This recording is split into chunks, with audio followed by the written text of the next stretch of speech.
नमस्कार मित्रमैत्रिणींनो. आज लोकराजा राजर्षी शाहू महाराज यांची जयंती आहे.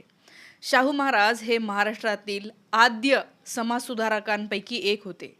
आपल्या देशामध्ये जेव्हा संविधान सुद्धा लागू नव्हतं, तेव्हा सुद्धा शाहू महाराजांनी आपल्या राज्यामध्ये 50% आरक्षण लागू केलेलं होतं. अनेक गोष्टी होत्या ज्या शाहू महाराजांनी केलेल्या आहेत, त्याच्यावर आपण आज बोलूया. पण आज एक पोस्ट खूप व्हायरल होते आहे. ते शाहू महाराज आणि लोकमान्य टिळक यांच्यामध्ये एक वाद उद्भवला होता. तो वाद नेमका काय आहे? वेदोक्त प्रकरण ज्याला म्हणतात, ते वेदोक्त प्रकरण काय आहे? टिळकांनी शाहू महाराजांच्या या कृत्याविषयी काय लिहिलं होतं आणि पुढे काय झालं? तर ते प्रकरण नेमकं काय आहे?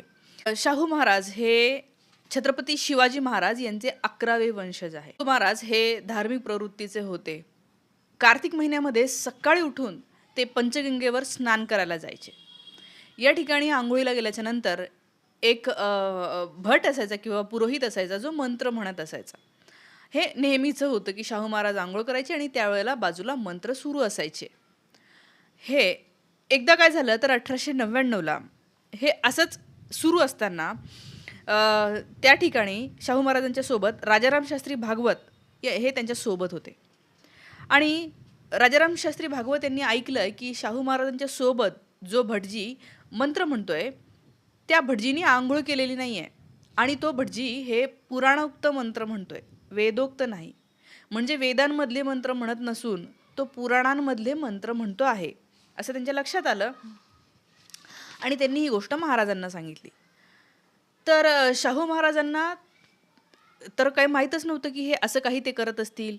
तेव्हा शाहू महाराजांनी विचारल्याच्या नंतर ते जे भट होते, जे मंत्र म्हणत होते, त्यांनी काय सांगितलं?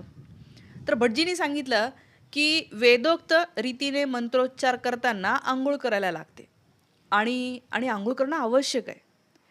पण तुम्ही शूद्र असल्यामुळे वेदोक्त मंत्राची आवश्यकता नाही. त्याचप्रमाणे पुराणोक्त विधी करताना आंघोळीची आवश्यकता नाही. म्हणजे तुम्ही शूद्र असल्यामुळे तुम्हाला वेदोक्त मंत्र, तुमच्यासमोर वेदांमधले मंत्र म्हणू शकत नाही आणि म्हणून आम्ही पुराणातले मंत्र म्हणतोय आणि पुराणातले मंत्र म्हणताना आंघोळ करण्याची गरज नसते, म्हणून आम्ही आंघोळ न करता मंत्र म्हणतोय. तुम्ही विचार करा. हे म्हणजे इमॅजिन करा की एक राजे आहे तेव्हाच्या काळातले, ते न्यायप्रिय होते म्हणून एक ठीक आहे, पण दुसरा कोणता राजा असता तर भयंकर काहीतरी घडलं असतं. पण ते संयमी होते आणि विचारी होते. त्यांनी ते ऐकलंय की एक भटजी असा म्हणतोय की ज्यांना ते कामच होतं की मंत्र म्हणण्यासाठी त्यांना त्याची दक्षिणा मिळायची. तर भटजी म्हणतो की नाही, तुम्ही शूद्र असल्यामुळे वेदांमधले मंत्र तुमच्यासाठी नाही आहेत. म्हणजे शिवाजी महाराजांच्या 11व्या वंशजाला शूद्र म्हणलं जातंय. तर तुम्ही विचार करा की या देशामध्ये शूद्र कोण कोण होतं. या देशामध्ये 2च वर्ण आहे असं नंतर सगळे लोक मान्य करायला लागले. एक ब्राह्मण वर्ण आणि दुसरा शूद्र वर्ण, 2च वर्ण आहेत. त्याच्यामुळे मधलं कोणीच नाही आणि म्हणून एक तर ब्राह्मण आहे आणि बाकीचे सगळे शूद्र आहे. हा त्याच्यामागचं लॉजिक होतं.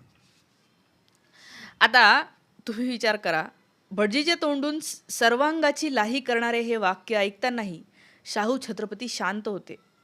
संयमाने शाहू महाराजांनी एक त्यांना प्रश्न विचारला. या पुस्तकामधलं मी वाचते आणि त्या प्रश्नावर भटजींनी पण तसंच उत्तर दिलं.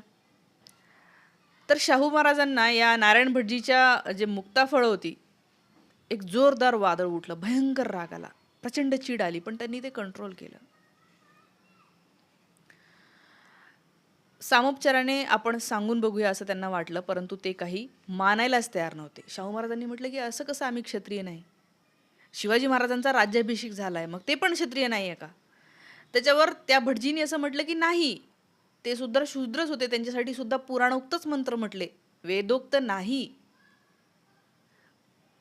त्याच्यामुळे अजूनच शाहू महाराजांना धक्का बसला आणि शाहू महाराज म्हणाले की मग हे असं असेल तर हे हे हे काय आजपर्यंत चालत आलेलं आणि तुम्ही असं कसं म्हणू शकता? त्यावर भटजी म्हणतात की जोपर्यंत ब्राह्मण वर्ग तुम्हाला रेकग्नाइज करणार नाही क्षत्रिय म्हणून, तोपर्यंत तुम्ही क्षत्रिय नाही. आणि ते पूजाविधी करायला पण तयार नव्हते आणि मग त्यांच्यामध्ये झाला वाद. मग शाहू महाराजांनी त्यांना म्हटलं की तुम्ही हे असं नका करू, आमच्यासाठी वेदांचे मंत्र म्हणा. ते म्हणाले नाही. मग शाहू महाराजांनी नोकरीवरून काढलं, त्यांना इनाम म्हणून दिलेली गावं, दिलेल्या जमिनी सगळं काढून घेतलं. हा काय प्रकार आहे? राजे असलेल्या किंवा तुम्ही कुणालाही असं नाही म्हणायला पाहिजे, पण तुम्ही हे बोलताय. तर हे झालं. बरं हे झालं ते ही एवढ्यावर प्रकरण थांबलं नाही.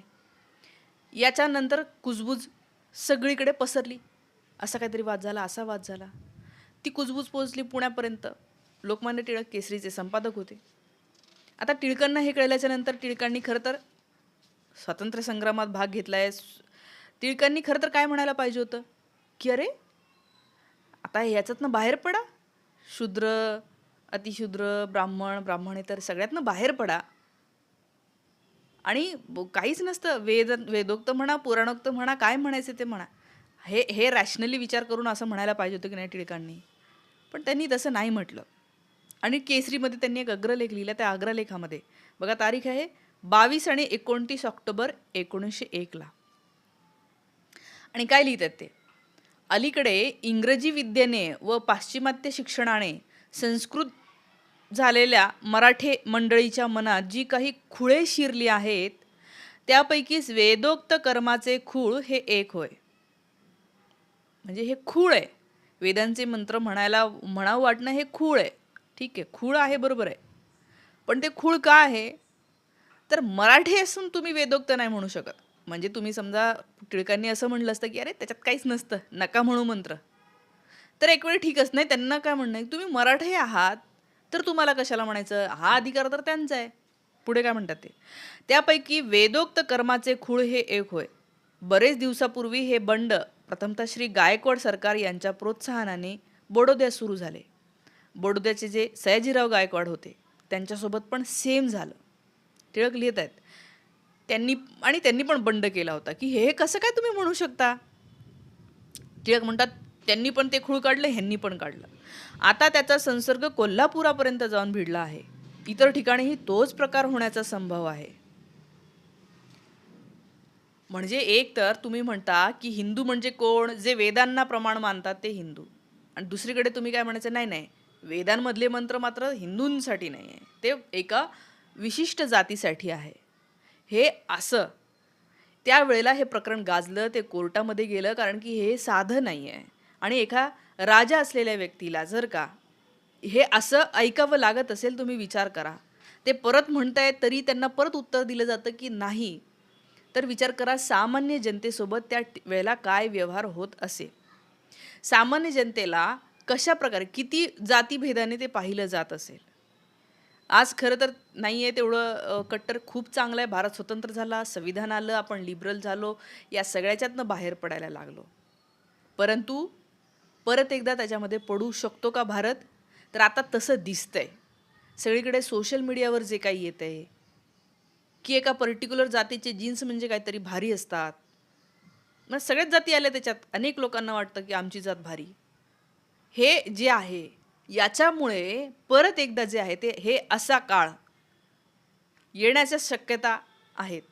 आत्ता जे सगळं वातावरण दूषित झालेलं आहे त्याच्यामुळे पण ते परत येऊ नये म्हणून अशा गोष्टी ऐकायच्या असतात. याच्यावरनं आता ही गोष्ट अशी आहे म्हणजे कोणातरी वर्गाला त्याच्याबद्दल द्वेष बाळगणं हा उपाय नाही आहे. आणि तुम्ही समजा त्या वर्गातले असाल, तुमचं आडनाव ते असेल आणि तुम्हाला वाटतं अरे यार माझ्या जातीतल्या लोकांनी काय हे केलं, तर त्याच्यात तुम्ही फार वाईट वाटून घेऊ नका. हां, तुम्हाला हे वाईट वाटलं पाहिजे की हे चुकीचं झालं, पण म्हणजे आता त्याची कोणीतरी आठवण काढत असेल तर तुम्ही इन्सिक्युअर नका हो. उलट मोकळेपणाने तुम्ही पण म्हणा की हां, झालंय हे, चुकीचं केलंय. मला सुद्धा वाटतं माझ्याही आजोबांनी, माझ्याही फॅमिलीमधल्या अनेक लोकांनी काही जातीभेद केला आणि तो मला वाटतं की हे चुकीचं आहे करणं. हे नाही करायला पाहिजे. मी कधीच नाही करणार. मित्र म्हणते तुम्ही कुठल्याही जातीतले असा, तुम्ही हे याच दृष्टीने विचार केला पाहिजे.